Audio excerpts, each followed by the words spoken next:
So hello everyone, this is Ayush and welcome back to Triyogshala. So कैसे चल रही है छुट्टियाँ? सही है।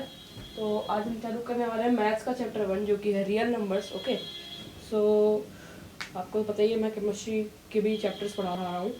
सो लेट्स स्टार्टिंग से कहानी चालू करते हैं। तो सबसे पहले बताते हैं फैक्टर्स। इसको भी रहने दो, इसको भी रहने दो। पहले हमारे फैक्टर्स क्या होते हैं। फैक्टर, किसी भी नंबर के फैक्टर्स वो होते हैं, जैसे एग्जांपल समझाता हूँ। 8 है, मैं पहले 8 के फैक्टर्स लिख देता हूँ। 1 2 4 8। अब देखो, फैक्टर्स ऐसे नंबर्स होते हैं, दिख रहे हैं ना? हाँ, फैक्टर्स ऐसे नंबर्स होते हैं जो जो भी गिवन नंबर है उसको डिवाइड करते हैं। जैसे 1 है, वो 8 को डिवाइड कर सकता है, 2 डिवाइड कर सकता है, 4 डिवाइड कर सकता है, 8 डिवाइड कर सकता है। ओके, इससे ज़्यादा कोई नंबर है ही नहीं कि जो 8 को डिवाइड कर दे। ओके, सो ये हो गए फैक्टर्स की बातें। और एक और एग्जांपल लेता हूँ। 12 1 2 4, पहले 3 आएगा, 4 6 एंड देन अगेन 12। ठीक है। सो फैक्टर्स कौन कौन से इसके? 1 2 3 4 6 एंड 12।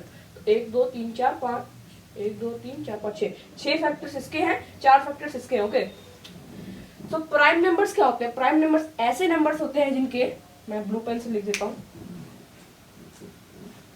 प्राइम नंबर्स ऐसे नंबर्स होते हैं which have only 2 factors, जिनके पास सिर्फ 2 फैक्टर्स होते हैं, जिसमें भी पहला आता है 1।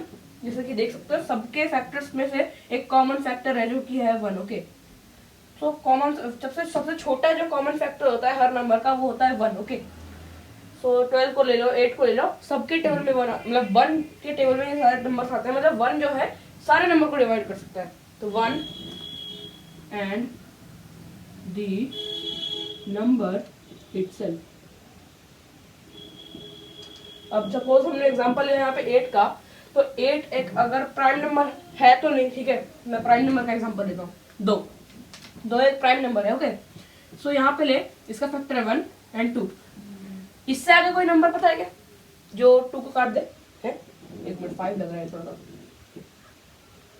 इससे बड़ा कोई नंबर है या फिर इसके बीच में कोई नंबर है जो आ रहा है जो कि 2 को डिवाइड कर दे? हाँ, पॉइंट में जा सकते हैं, पॉइंट की अलग बात है, लेकिन हम लोग को यहाँ पे होल नंबर्स ले रहे हैं। ओके, सो क्या ऐसा कोई नंबर है जो उसके अलावा 2 को डिवाइड कर दे? नहीं है। और इसमें भी आप कॉमन चीज देखोगे, पहला तो 1 आएगा, दूसरा वो नंबर खुद आएगा। इसमें देख रहे हो, पहले 8 आया, 8 में से 1 आया, फिर 8 खुद आया, यहाँ 12 है, यहाँ 1 आया, एंड देन 8 12 12 खुद आया। तो number 1 and the number itself, जो भी नंबर्स के पास ऐसे फैक्टर्स होते हैं जिसमें से एक 1 होता है और वो नंबर खुद होता है, तो वो होते हैं हमारे प्राइम नंबर्स। और इसी के अपोजिट होते हैं हमारे कंपोजिट नंबर्स, जिनके more than 1 factor, more than 2 factor, sorry 2 factors. Okay, for example यहाँ पे 8 है, 1 2 3 4, 4 फैक्टर है, कंपोजिट नंबर है। 12 1 2 6 फैक्टर्स है, कंपोजिट नंबर है। ओके, सो ऐसे नंबर्स जिनके पास सिर्फ 2 फैक्टर है, उसमें से भी एक 1 और एक नंबर खुद वही नंबर, तो वो प्राइम नंबर है। एंड जिनके पास मोर देन 2 फैक्टर्स है, वो है कंपोजिट नंबर। सो यही थी अपनी कहानी। अब आते हैं फैक्टर थ्योरम पे, फंडामेंटल थ्योरम ऑफ अरिथमेटिक पे। सो ये क्या कहता है? एवरी कंपोजिट नंबर, अब कंपोजिट नंबर जानते हैं हम क्या होता है? ऐसा नंबर इसके मोर देन 2 फैक्टर्स होते हैं। Every composite number can be expressed as the product of its factors. Okay, sorry यहाँ पे एक और चीज आएगा। हाँ,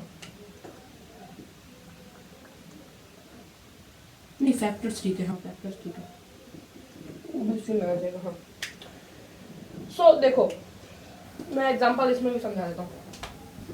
सपोज हमने लिया नंबर 16। ओके, 16 को अगर मैं लिखूं 2 पावर 4 लिख सकता हूँ, यानी कि 2 into 2 into 2 into 2, 2 into 2 4, 4 into 2 8 into 16। Okay, ठीक है। ये कैसे निकालता हूँ मैं समझाता हूँ बाद में, पहले ये समझो कि मैं इस 16 को इस फॉर्म में लिख सकता हूँ, बिल्कुल लिख सकता हूँ। ओके, और ये क्या है? 2 है। अब 2 क्या है? प्राइम नंबर है, प्राइम नंबर है, तो ये फैक्टर हो गया इसका, है ना? तो 2 एक फैक्टर है 16 का। अब 16 के सारे फैक्टर्स अगर मैं लिखूँ, 1 2 4 16 8 आएगा, एंड देन 16 खुद आएगा। ओके, सो ये हुए 16 के फैक्टर्स। तो इसमें से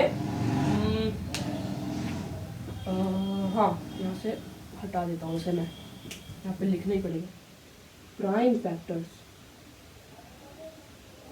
और फैक्टर्स वर्ड समझ गए, अगर आप फैक्टर वर्ड समझ गए तो इसका मतलब आपको प्राइम फैक्टर में समझ में आ जाएगा।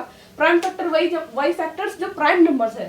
जैसे इसमें 8 में देखो, 8 में कौन कौन से फैक्टर्स है, 1 है, 2 है, 4 है, 8 है। ओके, 8 एक कंपोजिट नंबर है, 4 एक कंपोजिट नंबर है, लेकिन 2 एक प्राइम नंबर है। तो ऐसा, तो 8 का प्राइम नंबर सिर्फ एक ही है और वो है 2। 12 में देखो, 12 का प्राइम फैक्टर से 1, 2, 3, 4, 6 एंड 12। सो इसमें से जो प्राइम फैक्टर्स है वो सिर्फ 2 है, 2 एंड 3। ओके, क्योंकि ये दोनों प्राइम नंबर्स है। अब वैसे ही अगर मैं 16 का लूँ तो 2 एक प्राइम फैक्टर है उसका सिर्फ, जिसको मैं उसके प्रोडक्ट के फॉर्म में लिख सकता हूँ, है ना।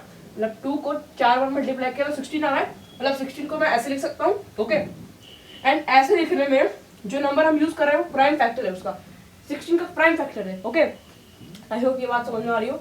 अगर नहीं आई तो एक बार कमेंट में लिख दीजिएगा। ओके, सो ये अपनी बात कि हम लोग एवरी कंपोजिट नंबर, कोई भी कंपोजिट नंबर को हम लोग इट्स प्राइम फैक्टर, उसके प्राइम फैक्टर के प्रोडक्ट के फॉर्म में लिख सकते हैं। ये प्रोडक्ट ही तो है, इनटू हो रहा है तो प्रोडक्ट ही तो हो रहा है। ओके, तो ये रही फंडामेंटल थ्योरम की बात। अब आते हैं हम लोग एचसीएफ एंड एलसीएम पे। अब हम समझते हैं कि एलसीएम एंड एचसीएफ क्या होता है। एचसीएफ एंड एलसीएम होता क्या है? सो एचसीएफ का फुल फॉर्म होता है highest common factor, common factor. And LCM का फुल फॉर्म होता है lowest common factor, common multiple, sorry multiple. तो मैं दोनों को मतलब समझा देता हूँ। हाईएस्ट कॉमन फैक्टर, ठीक है, ऐसा फैक्टर जो दो नंबर्स का जो फैक्टर, अब फैक्टर समझ गए हो आप। तो अगर हम दो नंबर का फैक्टर निकाले, सपोज मैं एग्जांपल लेता हूँ फिर से 16 एंड 12, इसके फैक्टर्स क्या होंगे 1, 2, 4 एंड ये 8 एंड ये 16। इसका 1, 2, 3, 4, 6 एंड 12। ओके, सो ये रहे इन दोनों के फैक्टर्स। अब हम देखते हैं एक चीज, तो कॉमन क्या क्या है इनके फैक्टर्स में, कौन कौन से नंबर कॉमन है। 2 कॉमन है, 2 कॉमन है, 4 कॉमन है, 4 कॉमन है। ओके, और भी कॉमन दिख रहा है क्या? 6, 8 नहीं, 16, 12 नहीं, 1 तो है ही, 1 तो है ही अपना। तो 1 to 4, 1 to 4। ओके, अब इसमें से हमें देखना है कि सबसे बड़ा कॉमन फैक्टर कौन सा है। जैसे कि यहाँ पे देखोगे आप तो 4 सबसे बड़ा कॉमन फैक्टर है दोनों के नंबर में। ऐसा नंबर है जो दोनों को डिवाइड कर दे, सबसे बड़ा नंबर जो दोनों को डिवाइड कर दे।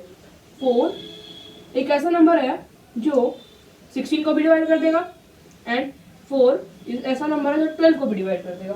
ठीक है, तो हम ये बोल सकते हैं कि 4, तो ये दोनों जो नंबर है ये 4 के मल्टीपल्स है। फिर अगर मल्टीपल समझ नहीं आया तो सिंपल ये देखो, 4 सबसे बड़ा नंबर है, सबसे बड़ा नंबर, इससे बड़ा कोई नंबर हो ही नहीं सकता है। ओके, सो इन दोनों के केस में, सिर्फ इन दोनों के केस में 4 ऐसा नंबर है जो दोनों को डिवाइड कर देगा। ओके, आई होप समझ में आ गया हो। अब कैसे निकालता है वही बताता हूँ, पहले एलसीएम पे आते हैं। अब एलसीएम पे आते हैं तो लोएस्ट कॉमन मल्टीपल, सबसे छोटा नंबर क्या है, लोएस्ट कॉमन मल्टीपल, सबसे छोटा नंबर जो दोनों के टेबल में आता हूँ। फॉर एग्जाम्पल फिर से लेते हैं हम, अगर हम एग्जाम्पल लेते हैं 4 एंड 8 का। ओके, तो अगर हम इसके मल्टीपल्स लिखे, मल्टीपल्स मतलब जो इनके टेबल्स है, जैसे कि 4 के बाद 4 1 4, 4 2 8, 4 3 12, 4 6 16, 4 4 16, 4 5 20, 4 6 24 एक्सेट्रा ज़्यादा जाएगा। 8 का लिखे 8 16 24 32 40 एंड सो ऑन। ओके, सो इन दोनों में क्या कॉमन है, देखो 8 है, 12 है, 16 है, इसमें भी 16 है। Okay, common common common common. Okay, then 20 24 and 24। Okay, अगर मैं और आगे लिखते जाऊं, अगर मैं पूरा ही टेबल लिख दूं एक बार, तो देखते क्या होता है।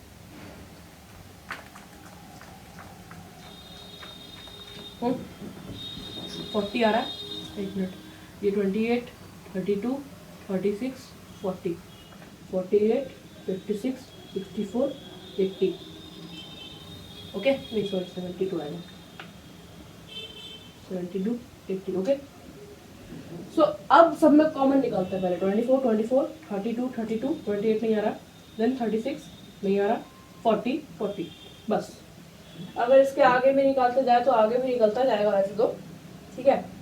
इससे 14 4 जाएगा 56, ओके लिखिए देता हूँ यार, 40, 40, 44, 48, 52, ओके। तो यहाँ पे अब देखो 80 तक जा रहा है, अगर मैं इसको 80 तक भी लेके जाऊँ तो 4 बार में नहीं आएगा।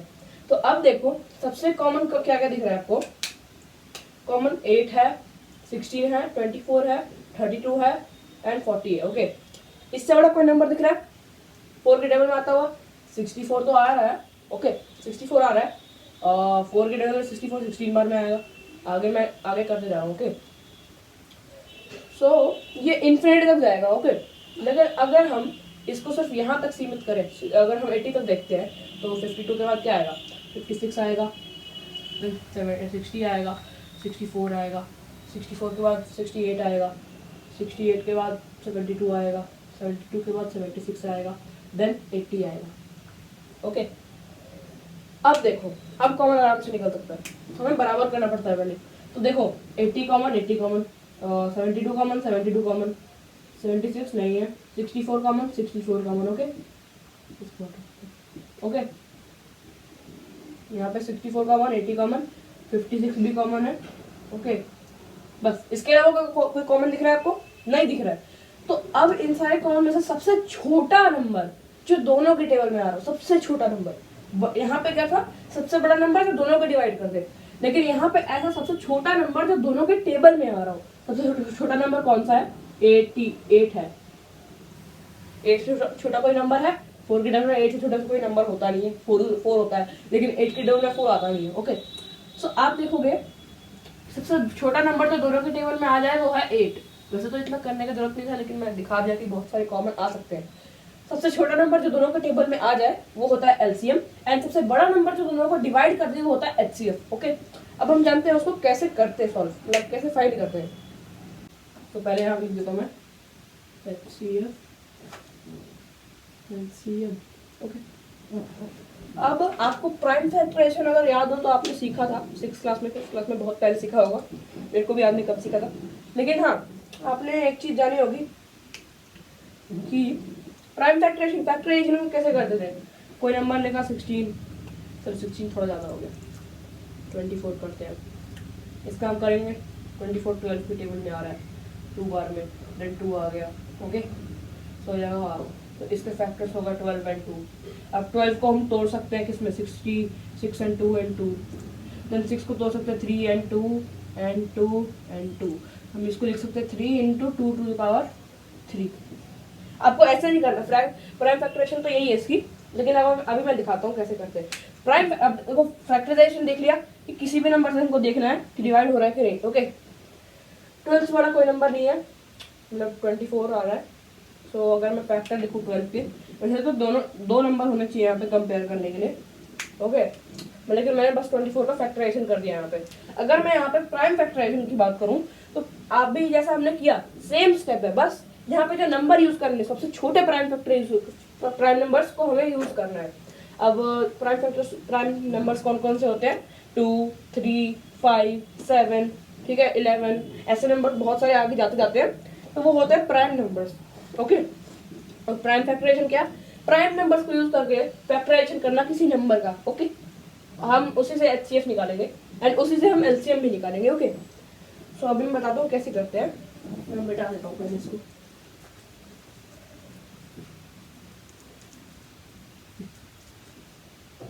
गीला है थोड़ा सा, इसको सुखा देते हैं।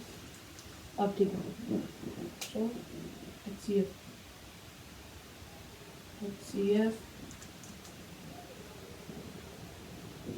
अरे यार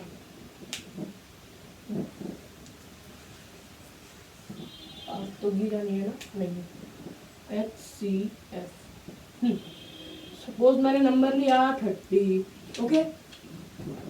अब इसका प्राइम फैक्टराइजेशन करते हैं।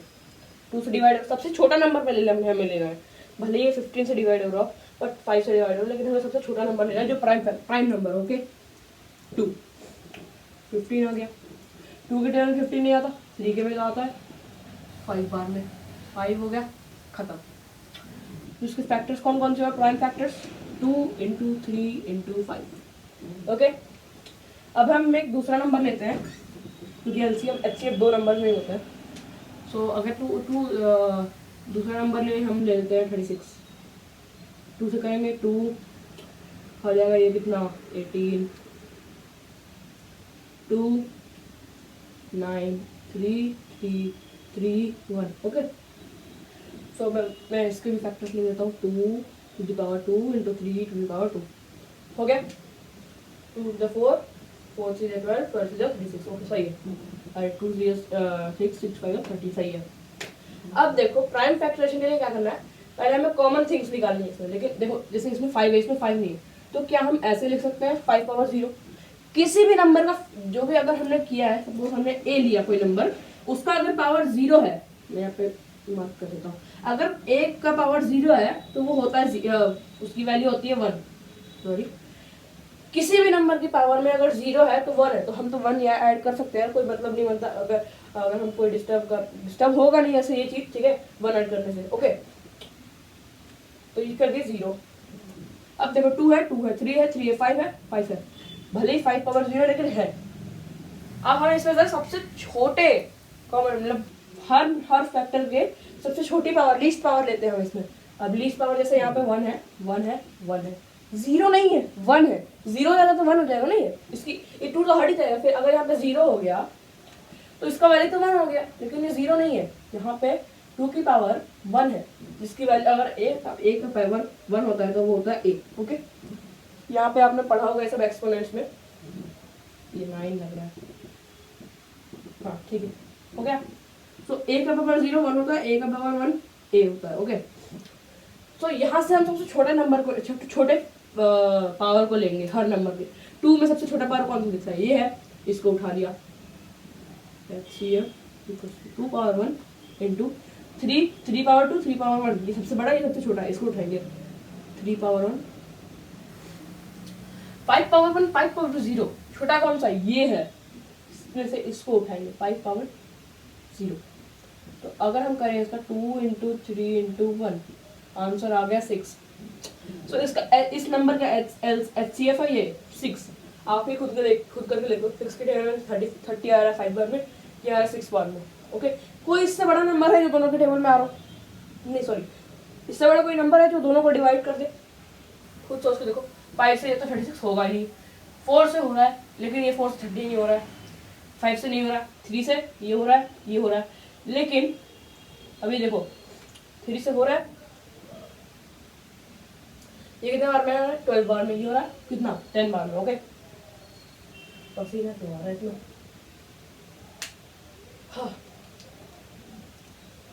सबसे लेकिन 3 क्या है, सबसे 3 क्या है, सबसे मतलब छोटा नंबर है। 3 सबसे तो नहीं, लेकिन हाँ छोटा नंबर है, और 6 सबसे बड़ा नंबर है। हमें क्या चाहिए, सबसे बड़ा नंबर। मैं खुद कंफ्यूज हो गया यार, सॉरी। सो जो HCF होता है वो सबसे बड़ा नंबर होता है जो दोनों को डिवाइड कर दे। हमें 3 भी मिल रहा है, लेकिन 3 सबसे छोटा सबसे बड़ा नंबर नहीं है, वो तो छोटा नंबर है 6 से, और 6 के टेबल में दोनों आ रहा है ना। 2 भी है, 2 भी इनका फैक्टर है, बट 2 छोटा है, सिंपल बात, ठीक है। सबसे बड़ा नंबर चाहिए यहाँ पे हमें। ओके तो अभी मैं इसी का एग्जांपल लेके HCF समझाता हूँ। 30 का हम डायरेक्ट कर देते हैं 30 यहाँ से निकाल के, 2 power 1 into 3 power 1 into 5 power 0। Okay 5 power 1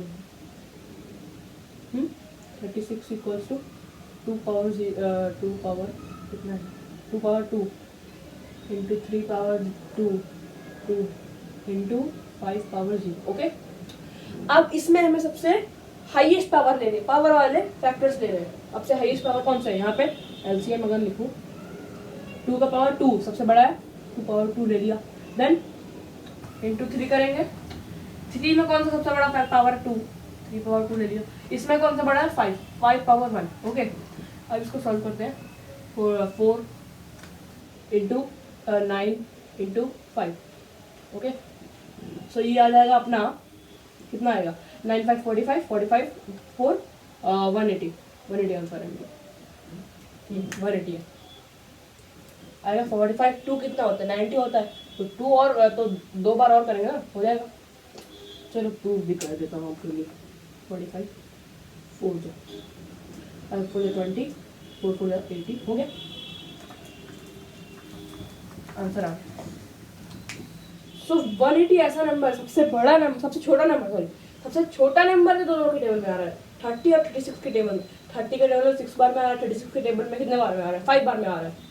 देखो ना 4 9 36 35 36 5 जा ओके। सो ये 180 सबसे छोटा नंबर है जो दोनों के टेबल में आ रहा है, एंड 6 सबसे बड़ा नंबर है जो दोनों को डिवाइड कर रहा है। ओके समझ गए। तो नेक्स्ट टॉपिक पे आते हैं। सो अब आते हैं, एक बात बतानी है मेरे को, LCM।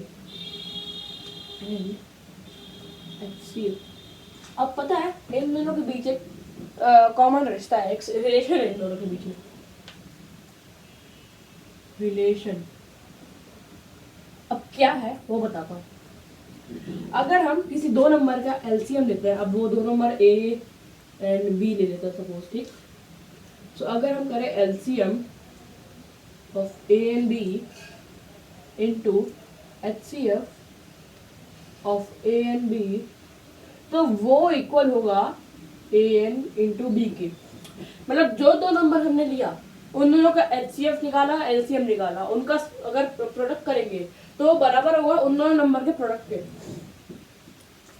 ठीक है, अगर मैं एग्जांपल लेता हूँ, LCM HCF किसका निकाले, 30 36 का निकाला था, ठीक है, नहीं वो थोड़ा ज़्यादा बड़ा हो जाएगा, इसका निकाले, चलो 4 एंड 12 करते हैं। 4 एंड 12 LCM देखो 4 2 पावर 2, ठीक, एंड 12 2 इंटू 2 इंटू 2 नहीं सॉरी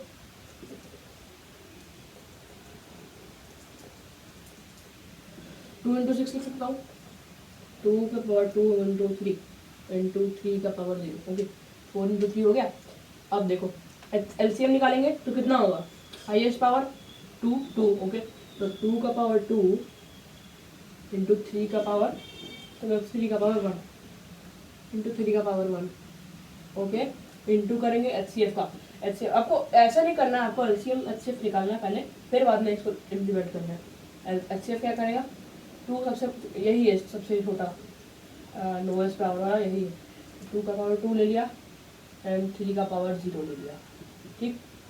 और 12 इंटू 4 इसको सॉल्व करते हैं, 4 इंटू 3 12 इंटू ये हो गया 2 4 हो गया 4, 12 इंटू 4 ये हो गया 48, ये हो गया 48, हैंस प्रूफ्ड। तो ये मैंने प्रूफ नहीं किया, बहुत बड़े लोगों ने किया, रिसर्च करके किया, बहुत प्रैक्टिस करके किया है, इस पर रिसर्च की थी, किसने की थी पता नहीं ठीक है। सो ये रिलेशन आता है, ठीक है। इससे क्वेश्चन हो जाता है कि अगर आपको LCF और LCM दे रखा है एंड नंबर दे रखे हैं, या फिर एक नंबर दे रखा है दूसरा नंबर निकालो, ऐसे ऐसे क्वेश्चन आते हैं, मैं बताऊंगा आगे, ठीक है। सो मेन थिंग इसमें क्या थी, HCF और LCM का जो रिलेशन है वो ये है कि किसी भी दो नंबर का अगर हम HCF और LCM निकालेंगे तो वो बराबर होगा उन दोनों नंबर के प्रोडक्ट के। ओके समझ गए, ठीक है। अब नेक्स्ट टॉपिक पे आते हैं। नेक्स्ट टॉपिक से स्टार्ट करने से पहले हमें कुछ सवाल करने हैं, ओके, ताकि हमारी प्रैक्टिस हो जाए। ओके, सबसे पहला question, find LCM and HCF and verify LCM into, जो हमने अभी पढ़ा था कि LCM of two numbers and HCF of two numbers equals to the product of numbers. हमें इन दोनों का LCM HCF निकालना है एंड वेरीफाई करना है उसको, ओके। तो सिंपल है, पहले हम प्राइम फैक्टराइजेशन कर लेंगे दोनों नंबर्स की, 26 91, ओके, 2 3 13 13 13, ओके, 13 नहीं सर, हाँ इसके करेंगे, ये 7 से हो जाएगा 13 बार में 13 13 हो गया। अब पहले हम सबके फैक्टर्स लिख देते हैं, 26 equals to 2 into 13 91 equals to क्या, 13 इंटू 7। अब पहले कॉमन कर देते हैं, इसमें 2 नहीं, इसमें 2 पावर 0, इसमें 7 नहीं, इसमें 7 पावर 0। LCM निकालो पहले, HCF निकालो पहले, सबसे छोटा कौन सा है, 2 पावर 0, ठीक। सिर्फ 13 में 13 ही है, एंड 7 में 7 पावर 0, तो HCF हो गया हमारा 13। तो HCF सबसे छोटा नंबर है, तो दोनों को डिवाइड कर सकता है ना, देख सकते हो। 13 2 26, 13 7 91, ओके। LCM करेंगे तो कितना है, सबसे बड़ा नंबर क्या है 2, 14 का 13 एंड 7, तो नंबर जाएगा ये 90 और 182, आंसर 182 है, लिख सकता हूँ मैं, ठीक है। 91 2 92, ठीक है। So answer 182। अब इसको हमें वेरीफाई करना है कि LCM A and B into HCF of A and B equals to A into B, okay. अब LCM कितना था, 13 इंटू 14 नहीं था, 182 and A 13 and A into B कितना है अपना, इंटू B 26 है, 91। बहुत बड़ी कैलकुलेशन आएगी, मैं यहाँ पे कर देता हूँ, फिर मिटा दूँगा। सो 182 इंटू 36 और 24 5 2 8 1 6 6 32, ये अपना यहाँ का 2366 ओ, एंड इसका अब इसका करते हैं 2691 606 2 1 2 9 6 are 54 5 2 9 are 18 and 18 5 23 6 6 3 2, आप देख सकते हो इंटू। सो मतलब ये जो हमारी रिलेशन थी ये वेरीफाई हो चुकी है एंड ये सही है, मतलब इन दोनों नंबर का जो LCM और HCF है उनका जो वो है इक्वल इन दोनों नंबर के प्रोडक्ट के, ओके। अब मैं इसको मिटा देता हूँ, ओके। नेक्स्ट सवाल पे चलते हैं। तो जो नेक्स्ट सवाल है वो आया है CBSE 2022 वाले एग्जाम, बोर्ड एग्जाम में, ओके, ठीक है। आर्डिशन वहाँ से निकाल कर आया क्वेश्चन, मजाक नहीं है, अरे वो कुछ आसान, मतलब कुछ मुश्किल नहीं होता है, ओके। नया है, बस नया है तो हार्ड है, हार्ड नहीं है मतलब आपको लगता है हार्ड, लेकिन एक बार ट्राई करके देखो आसान लगेगा। पूछा गया है exponent of 5 in prime factorisation, PF लिखा है, प्राइम फैक्टराइजेशन ऑफ 37550। हम इसका प्राइम फैक्टराइजेशन करना है और देखना है कि 5 के कितने पावर है, ओके। तो मैं यहाँ पे प्राइम फैक्टराइजेशन कर देता हूँ पहले, कितना है 3750, 3750, इसको करेंगे 5 से, चलो 2 से करते हैं, 36 81 7 एंड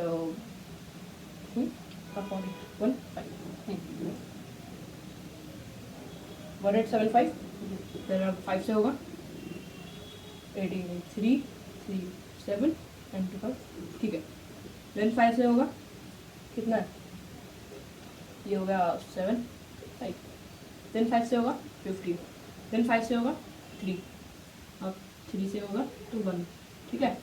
हमें बताना क्या है, 5 के कितने एक्सपोनेंट आएंगे यहाँ पे। तो पहले मैं प्राइम फैक्टराइजेशन लिख देता हूँ, 2 इंटू 5 पावर 1 2 3 4, 4 इंटू 3। सो देख सकते हो यहाँ पे 5 के 4 एक्सपोनेंट है, तो आंसर 4, ठीक है। बस इतना सिंपल क्वेश्चन था, समझो CBSE 2022 में आ रखा है, इतना सिंपल क्वेश्चन, बस आपको समझना है कि क्वेश्चन कह क्या रहा है, ओके। नेक्स्ट सवाल फिर से एडिशन होगा, CBSE 2019 में आया था, ओके। सो बोर्ड का एक क्वेश्चन है, देखो बड़ा लंबा चौड़ा लग रहा होगा ये, लेकिन है आसान, पढ़ के देखो। 2 पॉजिटिव, यहाँ पे लिख दे for short, 2 positive number A and B are written in the form of A equals to x power x cube y square and B equals to x into y cube, where x and y are prime factors and find the LCM। अब देखो कुछ भी नहीं है, इतना simple question है, बस समझो एक बार। हमने क्या पढ़ा था फंडामेंटल थ्योरम ऑफ अरिथमेटिक में कि कोई भी composite number A and B कुछ भी लिख सकते हो, उसको हम उसके प्राइम फैक्टर के प्रोडक्ट्स के फॉर्म में लिख सकते हैं। इसमें वही किया है, ए को हमने उसके प्राइम फैक्टर यहाँ पे लिखा ना, प्राइम फैक्टर से प्राइम फैक्टर के प्रोडक्ट के फॉर्म में लिख दिया, यहाँ पे वही सेम चीज़ की है। हमने पूछा है क्या है, LCM लिखा है, सिंपल भाई, A equals to x cube into y square b equals to x into y cube. Okay, अब हमें एलसीएम निकालना है, सबसे हाईएस्ट पावर लेंगे।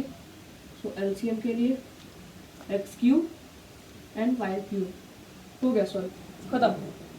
इतना सिंपल क्वेश्चन, इतना सिंपल क्वेश्चन, इतना सिंपल क्वेश्चन, इतना सिंपल क्वेश्चन, देख रहे हो ना।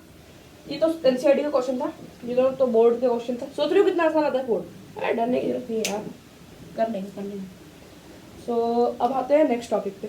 हमारा नेक्स्ट टॉपिक है वो है रियल नंबर्स। अब आ चुके हैं हम चैप्टर के रियल टॉपिक पे, जो कि है रियल नंबर्स। ओके, अब रियल नंबर्स जो है दो पार्ट में डिवाइडेड है। पहला जो है वो है रेशनल नंबर्स,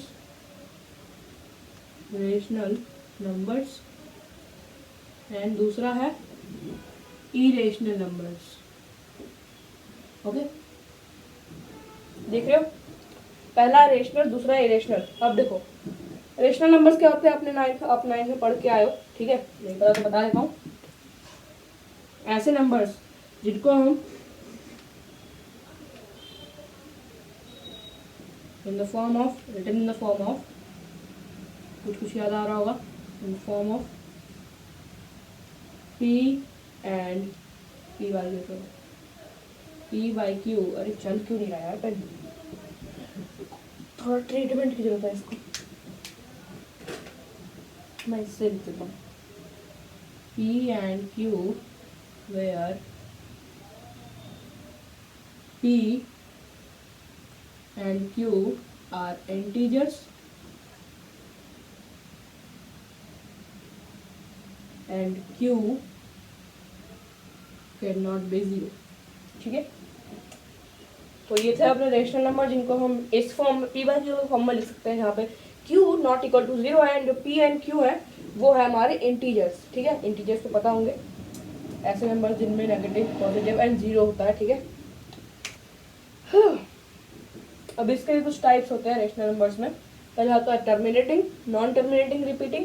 ठीक है, बस यही सारे हैं, ये दो है। ओके, मेनली तो यही दोनों, नॉन टर्मिनेटिंग, रिपीटिंग एंड अपने जो है रिपीटिंग। ओके, अब आते हैं इरेशनल पे।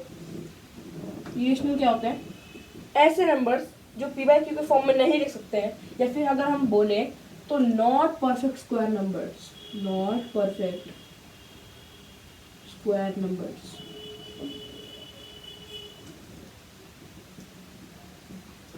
ऐसे नंबर्स, अगर सपोज मैं 4 अंडर रूट 4 लिखता हूँ तो ये परफेक्ट स्क्वायर है ना, किसका है? 2 का है, जिसको मैं 2 कर सकता हूँ, अंडर रूट हट गया। लेकिन ऐसे नंबर्स जो नॉट परफेक्ट स्क्वायर है, जैसे कि 3, जैसे कि 2, जैसे कि 5, एक्सेट्रा एक्सेट्रा, ऐसे नंबर्स जो नॉट परफेक्ट स्क्वायर है, जो हम इनको हम इस फॉर्म में नहीं लिख सकते हैं, वो नंबर्स होते हैं इरेशनल नंबर्स। ठीक है, और इस कैटेगरी में आते हैं हमारे non terminating, non repeating numbers. ठीक है, सपोज हमारा फॉर एग्जांपल हमारा है पाई। पाई एक इरेशनल नंबर है जिसकी अप्रोक्सीमेट वैल्यू होती है 22/7 और 3.142 एंड एक्सेट्रा एक्सेट्रा जाता है। ठीक है, तो पाई की अप्रोक्सीमेट वैल्यू होती है, एकदम फिक्स्ड वैल्यू नहीं होती, फिक्स्ड वैल्यू इनकी होती है रेशनल नंबर्स की। इरेशनल नंबर्स होते हैं, अब देखो 22/7 है, इसको हमने डिवाइड किया तो ऐसे फॉर्म में आया है, इसको हम इस फॉर्म में ला सकते हैं। ठीक है, लेकिन ये भी इसकी परफेक्ट वैल्यू नहीं है। अगर परफेक्ट वैल्यू होती है तो ये रेशनल नंबर होता। ठीक है, अब कुछ लोग को डाउट रहता है कि 0 एक रेशनल नंबर नहीं है, लेकिन एक्चुअली 0 को हम 0/1 लिख सकते हैं ना। हमें बस q को 0 नहीं होने देना है, p 0 हो सकता है क्योंकि 0 एक इंटीजर है ना। q बस 0 ना हो तो q तो 1 है, तो ये एक रेशनल नंबर है। ठीक है, नॉट परफेक्ट स्क्वायर नंबर्स और ऐसे नंबर्स जिनको हम इस फॉर्म में p बाई क्यू के फॉर्म में नहीं लिख सकते, वो नंबर होते हैं इरेशनल नंबर्स। ठीक है, अब आते हैं हम लोग इरेशनैलिटी के प्रूफ की तरफ। सो गाइस, इरेशनैलिटी बताने से पहले मैं आपको 3 चीज़ें बताना चाहता हूँ। ठीक है, जो इरेशनैलिटी प्रूफ करने में काम आते हैं। पहला क्या है कि ये जो नंबर्स होते हैं, rational numbers, p by Q के फॉर्म में जो नंबर्स होते हैं, जहाँ पे p एंड q इंटीजर्स तो होते ही है। ठीक है, यहाँ पे p एंड q इंटीजर्स तो होती हैं, लेकिन साथ में वो लोग को प्राइम भी होते हैं। ठीक है, अब को प्राइम नंबर्स क्या होते हैं वो बताता हूँ। ऐसे नंबर्स, ऐसे दो नंबर्स ठीक है, जो जिनका सिर्फ एक ही फैक्टर है और वो फैक्टर 1 ही है। ठीक है, अभी समझ नहीं आया हो, मैं एग्जांपल से समझाता हूँ। सपोज लिया मैंने 11/7 और एक नंबर लिया 24/12। ठीक, अब देखो दोनों में डिफरेंस क्या है, दोनों तो रेशनल नंबर्स है, पी बाई क्यू फॉर्म में है। ठीक है, लेकिन अगर आप इसको देखोगे तो आप इसको कैंसिल करके सिंपलेस्ट फॉर्म में लाना पड़ता है। ठीक है, तो हमें लाना पड़ेगा सिंपलेस्ट फॉर्म में, तो ये हो जाएगा 2/1। ठीक, अब ये हो गए 11/7 एंड 2/1। अब देखो क्या ये दोनों नंबर डिवाइड कर सकते हैं एक दूसरे से? नहीं। क्या ये दोनों नंबर किसी एक नंबर के टेबल में आ रहे हैं? नहीं। क्या ये दोनों आ रहे हैं? नहीं। तो ये ही होते हैं हमारे कोप्राइम नंबर्स। ऐसे दो नंबर्स, पेयर ऑफ नंबर्स जिनका सिर्फ एक ही फैक्टर है, एक ही कॉमन फैक्टर है, वन कॉमन फैक्टर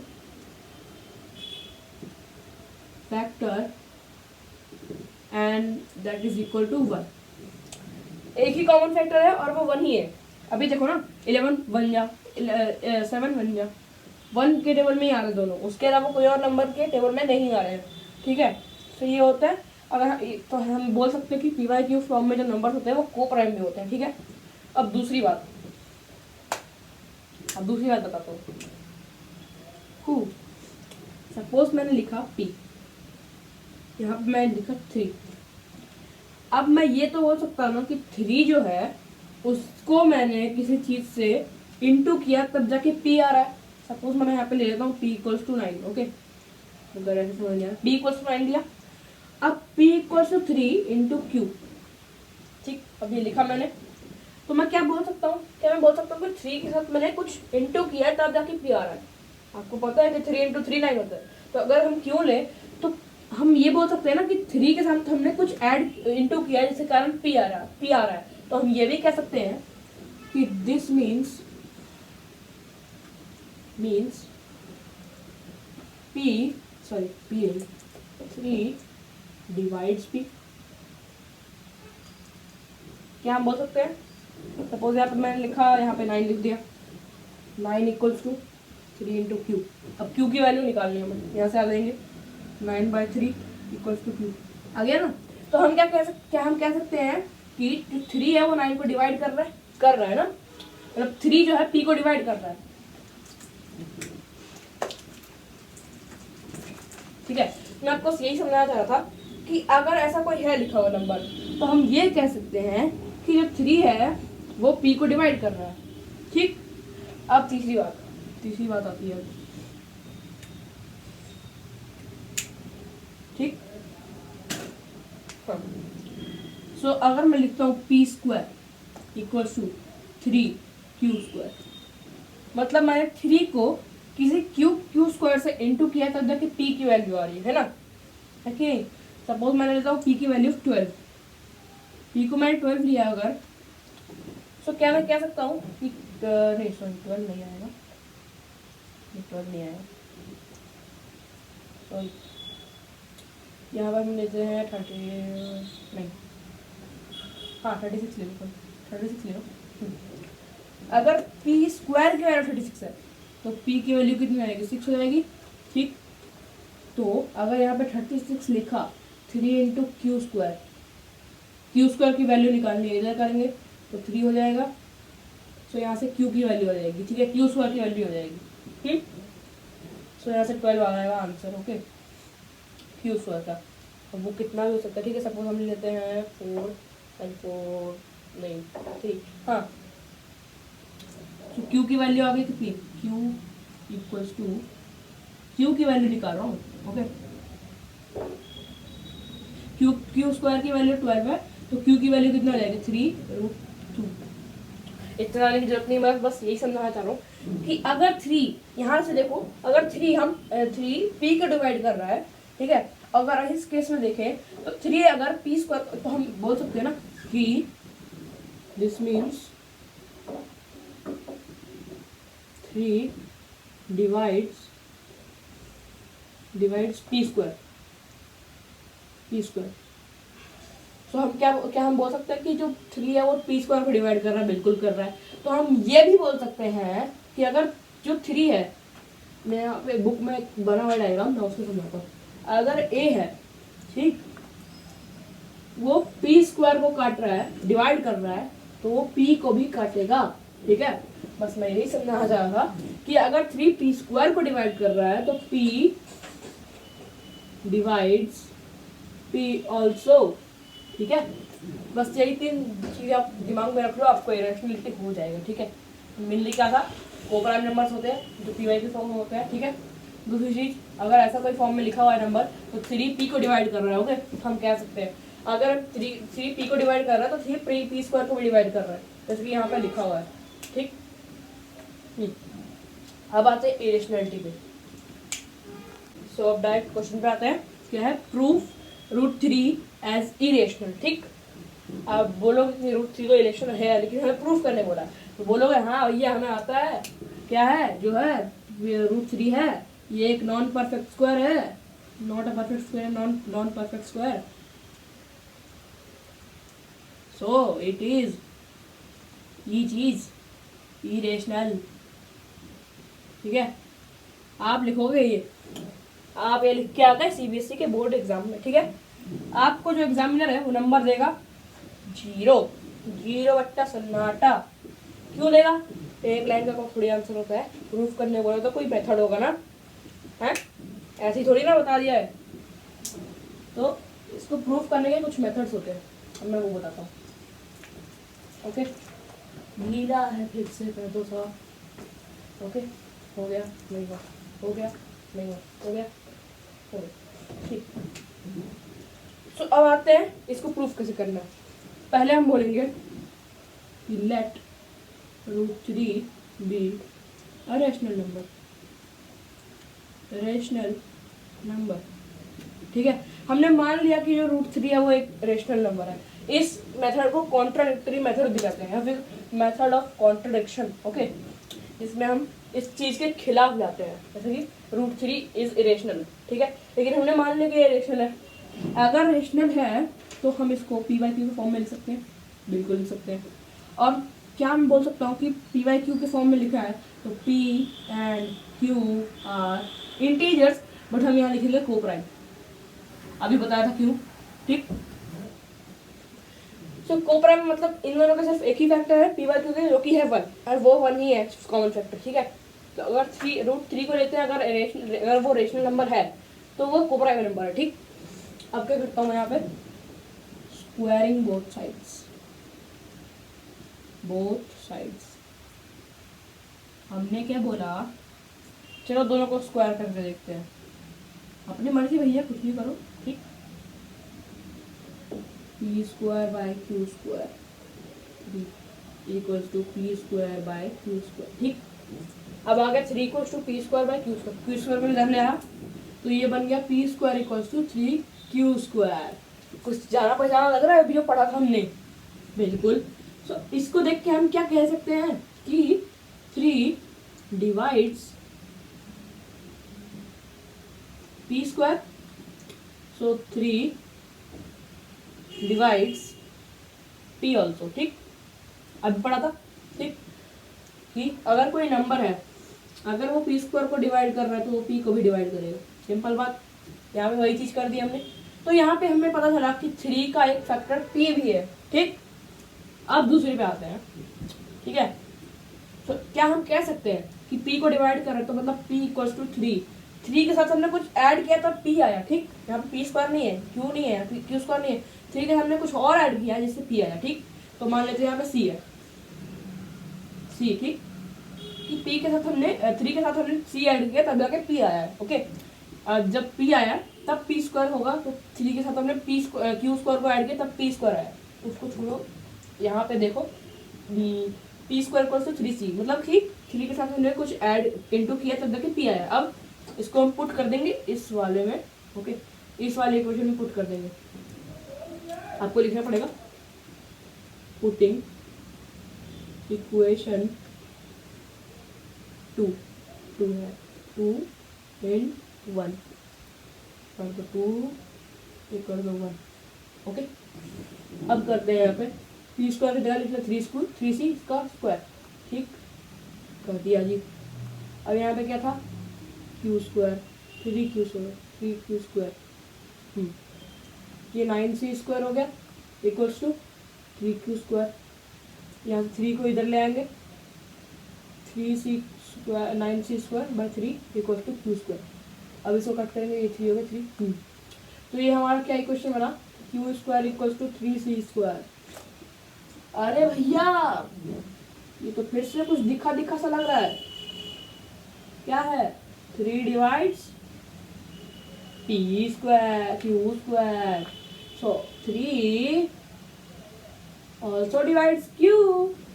अब इससे क्या पता चल रहा है कि 3 का एक फैक्टर p भी हो गया, एक फैक्टर q भी हो गया। अरे भैया ये का हो गया, ये तो फिर को प्राइम ही नहीं बचा है, ये तो को प्राइम ही नहीं बचा, फिर तो ये रेशनल ही नहीं है। सो अभी हम लास्ट में ये लिखेंगे एकदम प्यार से, so this makes our assumption wrong। कि भैया जो हमने माना था कि √3 रेशनल नंबर है वो तो गलत हो गया, वो तो गलत ही हो गया। तो रेशनल नंबर के अलावा कौन था, रॉन्ग। Hence √3 is irrational. हो गया प्रूफ, हो गया भाई, प्रूफ हो गया। अब अगर समझ में नहीं आया तो दोबारा बता देता हूँ वो क्या है। हमने पहले क्या किया, √3 को रेशनल ले लिया, ठीक है। तो अगर √3 रेशनल है तो हम इसको इस फॉर्म में लिख सकते हैं, मतलब कोपराइम में, ठीक। हमने दोनों साइड को स्क्वायर किया तो हमने लिखा 3 = p²/q²। p² = 3q² हो गया, हो गया। हमें इससे पता चला कि 3 जो है p² को डिवाइड कर रहा है तो p को भी डिवाइड करेगा, ओके। सो अब p कैसे आया, तो p हमने निकाला कि 3 से कुछ हमने मल्टीप्लाई किया तभी तो p आया ना, है ना। जैसे मैंने एग्जांपल दे रहा, c अगर हमने 3 लिया, अब यहाँ पे 9 ले लिया p को, तो 9 = 3 इंटू समथिंग किया तब जाकर तो 9 आया, ठीक है। सो इसको ले लिया, अब इसको हमने इस वाले वैल्यू में पुट, तो जो p की वैल्यू आई है हमने इसमें पुट कर दिया। पुटिंग इक्वेशन 2, पुटिंग इक्वेशन, अरे भाई हो जा, इक्वेशन 2 भाई साहब, दिख रहा है क्या, दिख रहा है क्या, चलो ठीक है दिख रहा है। इक्वेशन 2 इन इक्वेशन 1, ठीक। सो इससे क्या पता चला हमें, हमें ये वाला इक्वेशन मिल गया, क्या है, 3c² = 3q², ठीक है। अब देखो 3 इसको स्क्वायर कर दिया, 9c² = 3q²। अब 3 को इधर ले आए हम तो ये कट गया 1 बार में, 1 बार में, और ये 3 बार में, तो 3c² = q², यानी कि q² = 3c²। अब हम कह सकते हैं फिर से कि 3 डिवाइड्स q² यानी 3 डिवाइड्स q ऑल्सो, ठीक। इससे हमें क्या पता चला कि 3 के 2 से ज़्यादा फैक्टर्स हैं। इसको आगे लेके जाओगे तो और कंटिन्यू होता ही जाएगा, होता ही जाएगा। सो इससे हमें क्या पता चलता है बच्चों कि so this makes our assumption wrong. हमने क्या assumption लिया था कि रेशनल नंबर है √3, लेकिन वो लेकिन √3 एक इरेशनल नंबर निकला। तो हमारे साथ धोखा हो गया, यही धोखा तो करना था तभी तो मार्क्स मिलेंगे, ठीक है। सो यही था अपना इरेशनैलिटी का प्रूफ। अब ऐसे कुछ और क्वेश्चन पे आते हैं, ठीक है। अब आता है हमारा लास्ट क्वेश्चन जो है प्रूफ 3 + √2 √5 इरेशनल। सो हमें इसको इरेशनल प्रूफ करना है, ठीक है। तो दिख रहा है ना, हाँ दिख रहा है। सो अभी हम पहले वही स्टेप लिखते हैं कि लेट, और अच्छा इसमें ना √5 जो है वो इरेशनल गिवन होता है, ठीक है, गिवन है। सो जो लेट 3 + 2 √5 बी रेशनल, ठीक। वही सेम कहानी। अब क्या करना है, अगर 3 + 2 √5 है इक्वल टू p/q, तो हम इसको कह सकते हैं p and q are integers. इसमें इंटीजर्स बोलेंगे, ठीक है, आगे बताऊँ क्यों, ठीक है। अब ऐसा हो गया, अब मैं इसको थोड़ा सा सॉल्व करता हूँ। 2 √5 इक्वल्स टू p/q -3, देन 2 को नीचे लाएंगे, √5 equals to p to q -3। अब इसको सॉल्व करते हैं, 2q p -6q, ठीक है। ये 2 1 2 2 आता है, ठीक है। 2q × 3 कर देंगे 6q, ठीक। So √5 equals to p -6q by 2q। ठीक, अब आप देखोगे कि ये जो है ये इरेशनल नंबर नहीं, एक रेशनल नंबर है। ठीक है, रेशनल नंबर, रेशनल नंबर। अगर ये एक रेशनल नंबर है और हमें गिवन है कि √5 इरेशनल है, तो फिर तो ये इक्वल ही नहीं होगा ना। दिख रहा है ना, हाँ दिख रहा है। सो इसका कहने का मतलब ये हुआ कि हमारा फिर से our assumption, so our assumption is wrong, is wrong, and hence 3 plus 2√5 is irrational। ठीक है, यही था बस, सिंपल।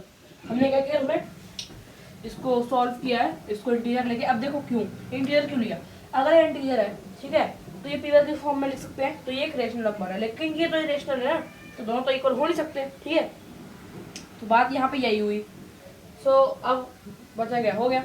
यहाँ पे हमने इसको रेशनल लिया था, फिर हमने ये सब सॉल्विंग की, तब हमें पता चला कि ये तो रेशनल है, ये इरेशनल है, ये रेशनल है, जो कि इक्वल हो नहीं सकते। तो हमारा जो एजम्पशन है वो रॉन्ग है, जिसके कारण 3 + 2√5 एक इरेशनल नंबर है। बस यही था। सो गाइज बैठ जाओ।